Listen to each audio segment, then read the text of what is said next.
Ce pacte d'actionnaires me donnait une fenêtre au bout de la 5e année, me permettant de les racheter avec une formule de valorisation écrite dès le départ.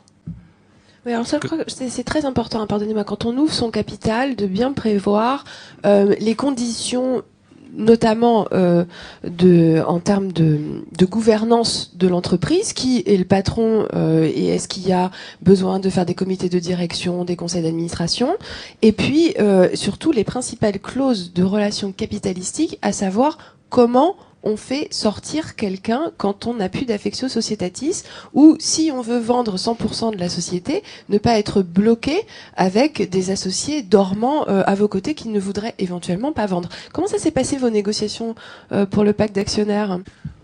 Je dirais 10 ans après, ça s'est bien passé. Le pacte d'actionnaires, il a pour but, et c'est pour ça qu'il faut aussi avoir un expert juridique, l'avocat, qui va mettre ça en forme et qui va formaliser l'ensemble des accords. Parce qu'évidemment, quand on regarde un projet, on dit ouais, ça, pas de problème, on va faire comme ça. Oui, mais il faut le formaliser parce que les écrits restent, les paroles, surtout quand ça se passe mal. Moi, il se trouve que ça s'est plutôt bien passé. Mais il faut prévoir quand ça se passe mal, comment on fait. Il se trouve que c'est des gens qui m'ont fait confiance, qui ont accepté de mettre de l'argent sur la table. 5 ans après, ils savaient que j'avais la possibilité de les racheter. J'ai actionné cette possibilité. Ils sont donc complètement sortis du tour de table depuis 2010. Et je vous rassure, Céline, nous sommes toujours amis. Et ils me sont encore plus chers qu'avant. Tant mieux. Juste, j'aimerais laisser la parole à Monsieur Langlais sur les pactes d'actionnaires très brièvement.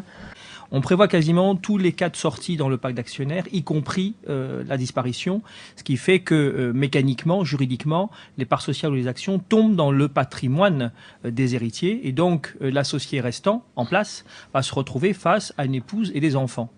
Le pacte d'actionnaires prévoit justement qu'il y ait une cession de la part de l'épouse et des enfants à l'associé restant.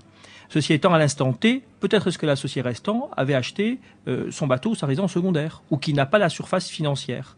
Songez qu'il existe une solution d'assurance, c'est-à-dire qu'à la fin de la mise en place de votre pacte d'actionnaires, il y a un capital d'essai qui est prévu par un contrat individuel sur chacun des associés qui ont signé le pacte d'actionnaires.